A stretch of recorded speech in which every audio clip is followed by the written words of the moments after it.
Paano kung ang mga panalangin matagal nang hinihintay ay mas malapit na kaysa sa inaakala ng karamihan? Paano kung may mga palatandaan ng ipinapakita ang Diyos, ngunit abala ang marami, kaya hindi nila napapansin ang kanyang pagkilos? Bakit may mga pagkakataong nagiging magulo ang paligid bago dumating ang matagal ng ipinagdarasal na tagumpay? Anong dahilan kung bakit may ilang pagsubok na tila mas bumibigat habang papalapit ang biyayang inilaan ng langit? Maraming tao ang naghihintay ng himala, ngunit kakaunti lamang ang nakakakita sa mga senyales na nauuna bago dumating ang pagpapala. Kapag pinagmasdan ang mga kwento sa Biblia, mapapansin na madalas may mga pahiwatig muna bago ibinubuhos ng Panginoon ang kanyang kabutihan. Bago nakamtan ng maraming lingkod ng Diyos ang kanilang pinakahihintay na tagumpay, dumaan muna sila sa mga pangyayaring hindi nila agad naunawaan. Habang lumalalim ang pananampalataya, mas nagiging malinaw ang paraan ng Diyos sa paghubog ng puso ng bawat mananampalataya. Kumikilos ang Panginoon sa paraang hindi palaging nakikita ng mga mata, ngunit malinaw na nahahayag sa tamang panahon. Dahil dito, mahalagang maunawaan ang mga pahiwatig na maaring nagsasabing, papalapit na ang biyayang matagal ng hinihiling. Mababasa sa Biblia ang isang napakagandang pangako mula sa Diyos. For I know the plans I have for you, declares the Lord, plans for welfare and not for evil, to give you a future and a hope. Jeremiah 29 verse 11. Nagpapaalala ang talatang ito na hindi aksidente ang mga pangyayari sa buhay ng isang taong nagtitiwala sa Panginoon. Kahit may mga sandaling puno ng pagkalito, nananatiling may mabuting layunin ng Diyos para sa kanyang mga anak. Bawat paghihintay, bawat luha, at bawat tahimik na panalangin ay may kahulugan sa harapan ng langit. Maraming pagkakataon na akala ng tao ay pinabayaan na siya ng Panginoon, ngunit sa katotohanan ay inihahanda lamang siya para sa mas malaking pagpapala. Habang papalapit ang itinakdang biyaya, may mga pagbabago ring nagsisimulang mangyari sa kalooban, pananaw at direksyon ng buhay. Nagkakaroon ng mga karanasang tila ordinaryo lamang, ngunit may mas malalim na mensaheng nakatago sa likod ng bawat pangyayari. Unti-unting binubuksan ng Diyos ang mga pintuang dati ay tila imposibleng mabuksan. Dahan-dahan ding nawawala ang mga bagay na hindi makatutulong sa layuning inilaan niya para sa kinabukasan. Mula sa mga karanasang iyon, mas madaling makilala ang mga senyales na nagsasabing papalapit na ang mga pagpapalang matagal nang ipinagdarasal. Marahil may ilan sa mga palatandaang ito na kasalukuyan ng nararanasan nang hindi namamalayan. Posibleng bahagi na ng buhay ang mga pahiwatig na matagal nang ipinadadala ng Diyos bilang paghahanda sa isang bagong yugto ng tagumpay, pag-asenso, kapayapaan, at kasaganaan na nakalaan para sa kanyang mga tapat na anak. Unang senyales, mas lumalalim ang iyong pagtitiwala sa Diyos kahit hindi mo pa nakikita ang kasagutan. Kapansin-pansin na may mga yugto sa buhay na hindi agad dumarating ang hinihiling, kahit matagal nang inilalapit sa panalangin. Sa kabila ng matagal na paghihintay, nananatiling matatag ang pananalig dahil may kakaibang kapanatagan na unti-unting nananahan sa puso. Nawawala ang dating labis na pagkabahala sapagkat may pakiramdam na may banal na kamay na gumagabay sa bawat hakbang. Nagiging mas payapa ang pagtingin sa kinabukasan kahit marami pang bagay ang hindi malinaw sa kasalukuyan.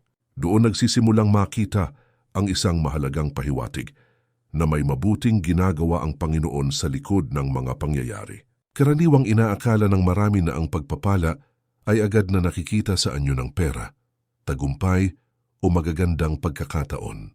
Subalit may mga pagkakataong ang unang kaloob ng langit ay hindi material kundi isang matibay na puso na hindi basta natitinag ng problema. Nagiging mas matatag ang loob sa harap ng mga hamon na dati ay madaling magpahina ng damdamin. Lumalawak ang pag-unawa na hindi nakasalalay sa sitwasyon ang kabutihan ng Diyos. Nabubuo ang mas malalim na relasyon sa may kapal, na hindi nakadepende sa kung gaano kabilis matugunan ang mga kahilingan. Mababasa sa Biblia ang isang napakagandang pangako para sa mga taong patuloy na umaasa sa Panginoon. Trust in the Lord with all thine heart, and lean not unto thine own understanding. Proverbs 3 verse 5. Nagbibigay ang talatang ito ng paalala na hindi kailangang maunawaan agad ang bawat nangyayari bago magtiwala sa plano ng Diyos. Kahit limitado ang kakayahan ng tao na makita ang kabuuang larawan, ganap na nakikita ng Panginoon ang pinakamainam na landas para sa kanyang mga anak. Habang lumalago ang ganitong uri ng pananampalataya, mas nagiging handa ang isang tao sa mas malalaking biyayang nakalaan para sa kanya. May mga panahong tila walang pagbabago sa paligid, ngunit napakaraming nagaganap sa kalooban. Dahan-dahang nahuhubog ang karakter upang maging karapat-dapat sa mga pagpapalang paparating. Natututunang maghintay nang may pagtitiis sa halip na magreklamo dahil sa pagkaantala. Nagiging mas mahinahon ang pagharap sa mga pagsubok dahil alam na may layunin ang bawat karanasan. Bahagi ng prosesong iyon ang paglinang ng matibay na pundasyon na hindi basta masisira ng anumang unos. Maraming lingkod ng Diyos sa Biblia ang dumaan muna sa mahabang panahon ng paghahanda bago nila natanggap ang ipinangakong biyaya.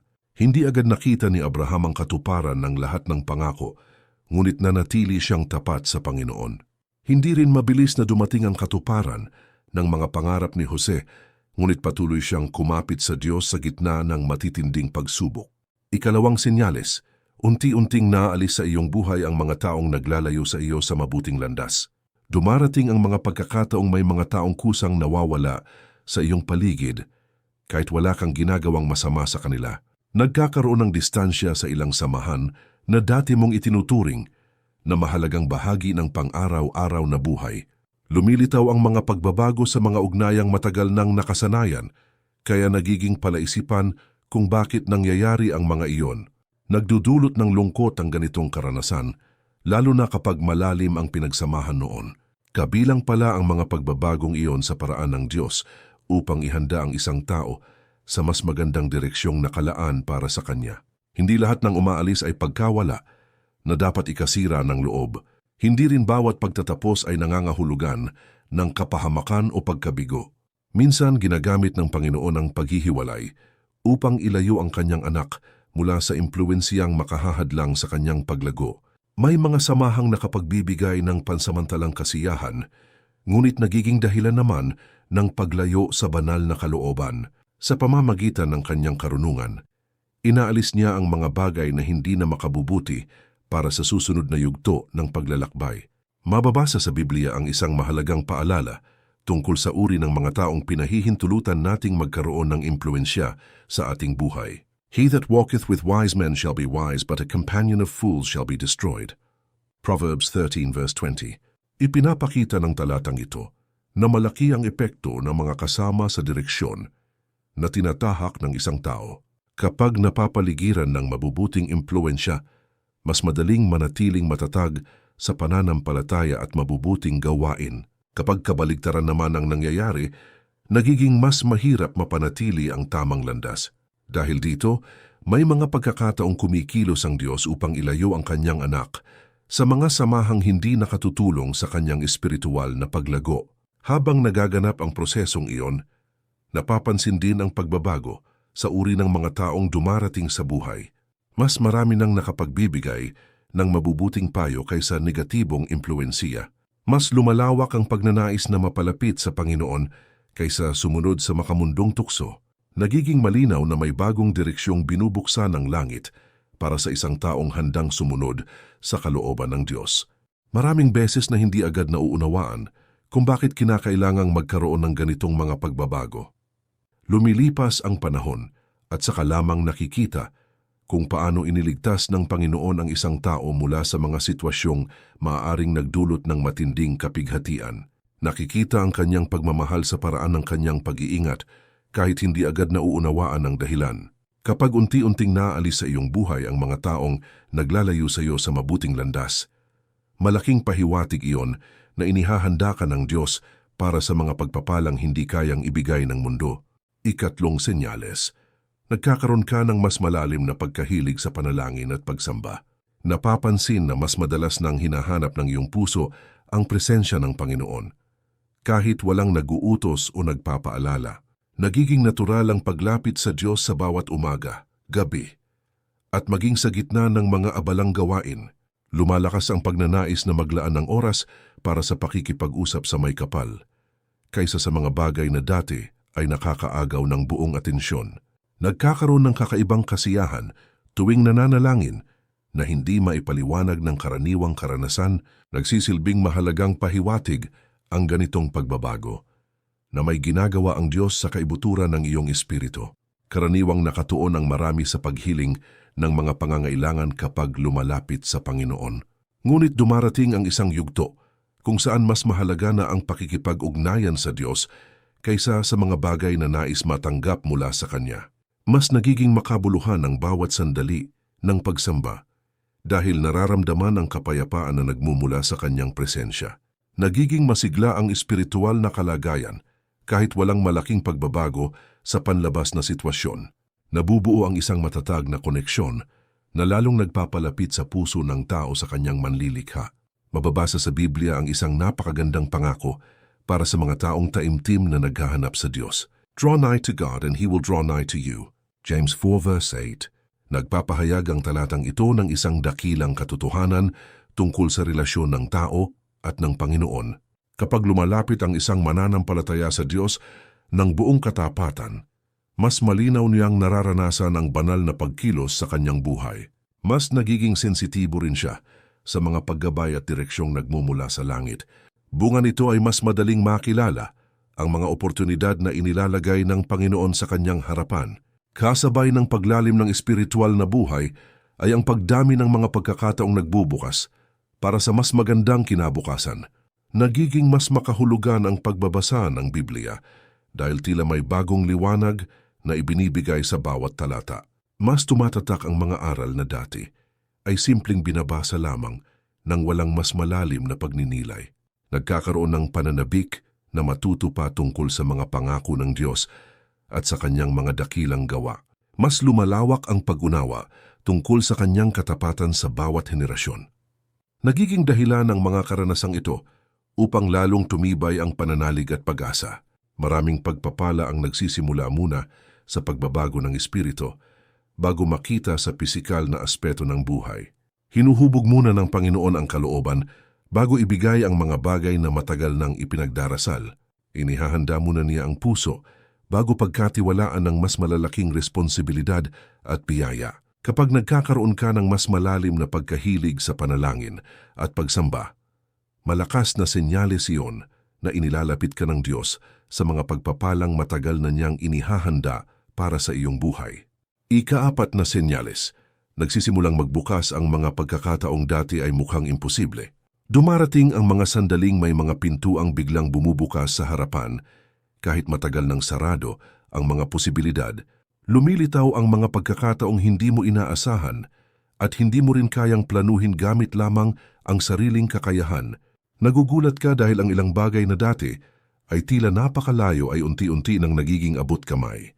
Nagkakaroon ng mga koneksyon, pagkakataon, at sitwasyong tila maingat na inayos ng isang mas mataas na kapangyarihan. Nagiging malinaw na may kamay na gumagabay sa mga pangyayaring nagaganap sa tamang panahon. Hindi palaging agad dumarating ang sagot sa mga panalangin sa paraang inaasahan ng tao.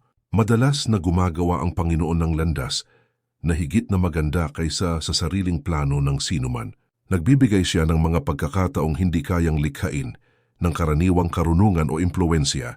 Nagiging kahanga-hanga ang paraan ng kanyang pagkilos dahil maraming detalye ang nagkakatugma ng hindi sinasadya. Nagpapakita ang mga pangyayaring iyon na may bagong yugto ng pag-asenso na unti-unting lumalapit. Mababasa sa Biblia ang isang makapangyarihang pangako tungkol sa kakayahan ng Diyos na magbukas ng mga daang tila imposible. Behold, I have set before thee an open door and no man can shut it. Revelation 3 verse 8. Ipinapahayag ng talatang ito na may mga pagkakataong ang Diyos mismo ang nagbubukas ng pinto para sa kanyang mga anak. Kapag siya ang kumikilos, walang sinumang makapipigil sa layuning nais niyang mangyari. Nagbibigay ang mensaheng ito ng pag-asa sa mga taong matagal nang naghihintay ng pagbabago. Nagpapatunay rin ito na hindi nasusukat ng limitasyon ng tao ang kapangyarihan ng Panginoon. Kasabay ng pagdating ng mga bagong oportunidad ay ang pagdami ng kumpiyansa na ipinagkakaloob ng Diyos. Nagiging mas malinaw ang direksyong dapat tahakin dahil may mga pagkakataong kusang lumalapit. Mas madaling gumawa ng tamang desisyon dahil may kapanatagang nagmumula sa banal na paggabay. Nagkakaroon ng mas matibay na pananalig habang nasasaksihan ang sunod-sunod na pagkilos ng langit. Nagbibigay ang mga karanasang iyon ng panibagong sigla upang magpatuloy sa kabila ng mga naging kabiguan noon. Maraming tao ang sumuko bago nila nakita ang pagbukas ng mga pagkakataong inilaan para sa kanila. Maraming pangarap ang muntik ng maiwan dahil sa labis na pagdududa at panghihina ng loob. Subalit para sa mga nananatiling tapat sa Panginoon, dumarating ang araw na nakikita nila ang bunga ng kanilang pagtitiis. Nasasaksihan nila kung paano pinagdurugtong ng Diyos ang mga pangyayaring dati ay tila walang kaugnayan sa isa't isa. Ikalimang senyales, mas nagiging malinaw ang iyong direksyon sa buhay. Dumarating ang isang panahon na unti-unting nawawala ang pagkalito na matagal nang bumabalot sa iyong mga desisyon. Nagiging mas malinaw ang mga hakbang na dapat tahakin kahit hindi pa ganap na nakikita ang buong larawan ng hinaharap. Nabubuo ang mas matatag na paninindigan tungkol sa mga layuning nais mong maabot. Nawawala ang dating pag-aalinlangan na madalas pumipigil sa pag-usad. Nagkakaroon ng panloob na katiyakan na may magandang patutunguhan ang landas na iyong tinatahak. Noong mga nakaraang panahon, maaring maraming tanong ang paulit-ulit na sumasagi sa isipan. Maaring nahirapan kang malaman kung aling daan ang nararapat piliin sa gitna ng napakaraming pagpipilian. Maaring nakaranas ng kawalan ng kasiguruhan tungkol sa kinabukasan at mga pangarap. Subalit habang kumikilos ang Panginoon, unti-unting nagiging maayos ang mga bagay na dating magulo. Nagsisimulang magbigay ang langit ng kaliwanagan na tumutulong upang makita ang tamang direksyon. Mababasa sa Biblia ang isang napakagandang pangako para sa mga taong nagtitiwala sa paggabay ng Diyos. And thine ears shall hear a word behind thee saying, "This is the way, walk ye in it." Isaiah 30 verse 21. Nagpapakita ang talatang ito na hindi pinababayaan ng Panginoon ang kanyang mga anak na maglakad ng walang direksyon. Naglalaan siya ng paggabay upang maituro ang landas na naayon sa kanyang mabuting kalooban. Nagbibigay siya ng karunungan upang makagawa ng mga pasyang may mabuting bunga. Nagkakaloob siya ng kaliwanagan sa mga panahong maraming bagay ang hindi maintindihan. Dahil dito, nagiging mas panatag ang puso habang nagpapatuloy sa paglalakbay ng buhay. Kasabay ng paglinaw ng direksyon ay ang pagdami ng mga bagay na nagsisimulang magkatugma. Nagiging mas malinaw kung aling mga gawain ang dapat pagtuunan ng panahon at lakas. Natutukoy kung alin ang makatutulong sa paglago at alin ang dapat iwanan. Mas nagiging maingat sa pagpili ng mga hakbang dahil nauunawaan ang kahalagahan ng bawat desisyon. Nabubuo ang isang mas matatag na pananaw tungkol sa layuning inilaan ng Diyos. Hindi aksidente ang pagkakaroon ng malinaw na direksyon sa buhay ng isang mananampalataya. Bahagi iyon ng paghahandang ginagawa ng Panginoon bago dumating ang mas malalaking pagkakataon at responsibilidad. Ika-6 na senyales, nagkakaroon ka ng kapayapaang hindi kayang ibigay ng mundo. Dumarating ang mga pagkakataong marami pa ring suliranin sa paligid, ngunit kakaiba ang katahimikang nananahan sa iyong kalooban. Nanatiling mabigat ang ilang sitwasyon, ngunit hindi na katulad noon ang epekto nito sa iyong damdamin. Humuhupa ang labis na pangamba kahit hindi pa dumarating ang lahat ng kasagutang hinihintay. Nagiging magaan ang pagharap sa bawat araw dahil may malalim na kapanatagang hindi maipaliwanag ng karaniwang pag-unawa. Nagsisilbi ang ganitong karanasan bilang isang mahalagang pahiwatig na kumikilos ang Panginoon sa iyong buhay. Karaniwan na inuugnay ng maraming tao ang kapayapaan sa kawalan ng problema. Subalit may mas mataas na uri ng katahimikan na nagmumula lamang sa presensya ng Diyos. Nananatili ang kapanatagang iyon kahit may mga hamon na patuloy na kinakaharap.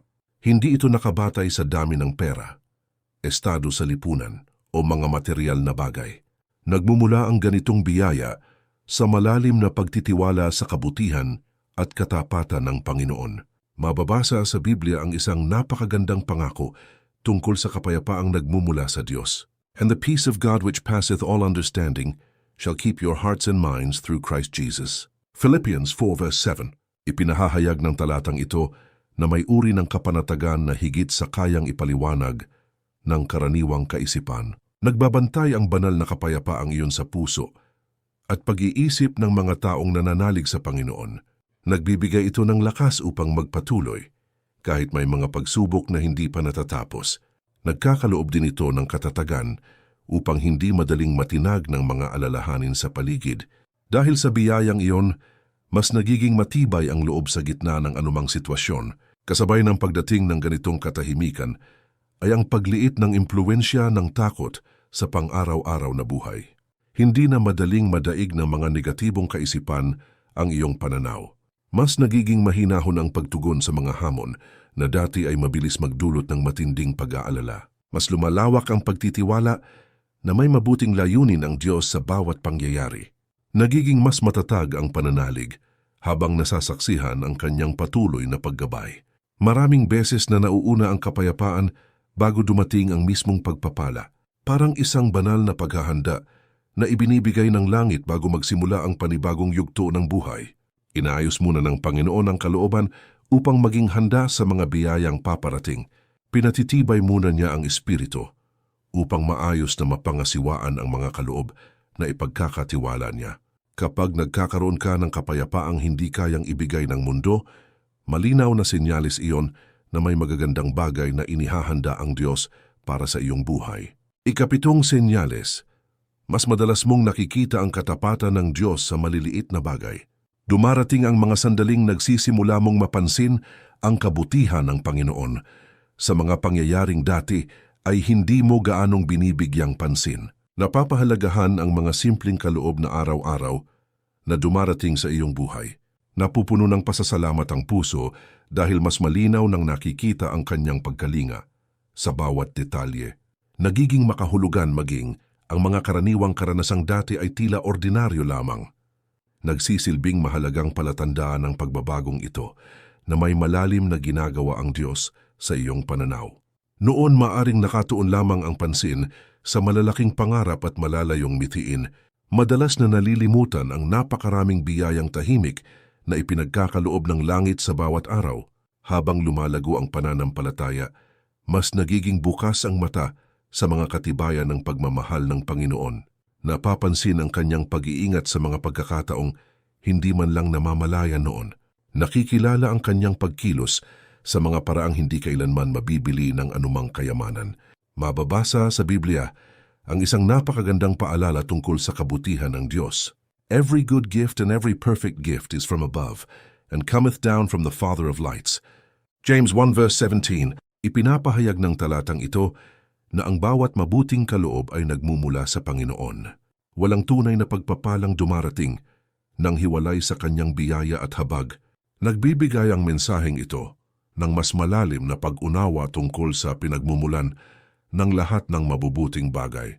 Nagiging dahilan din ito upang mas mapuno ng pagpapasalamat ang puso ng isang mananampalataya.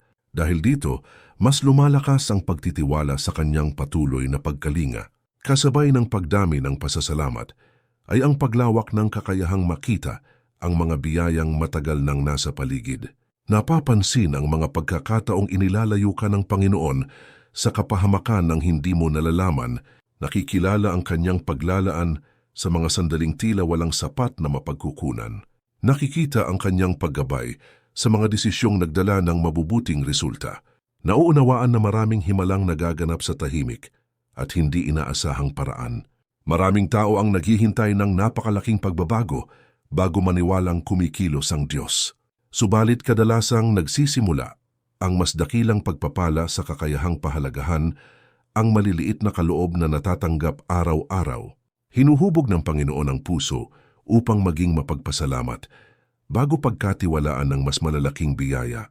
Inihahanda niya ang pananaw upang makilala ang kanyang kabutihan sa bawat yugto ng paglalakbay. Kapag mas madalas mong nakikita ang katapatan ng Diyos sa maliliit na bagay, napakalakas na sinyalis iyon na papalapit na ang mga pagpapalang matagal mo nang ipinapanalangin at inihahanda ng Panginoon para sa iyong buhay. Bawat pangyayari sa buhay ay may dahilan sa harapan ng Panginoon. Walang luha na hindi niya nakikita, walang panalangin na hindi niya naririnig. Walang paghihintay na nasasayang kapag iniaalay sa kanya ng may buong pananampalataya. Kahit tila tahimik ang langit sa ilang pagkakataon, hindi nangangahulugang tumigil ang Diyos sa pagkilos.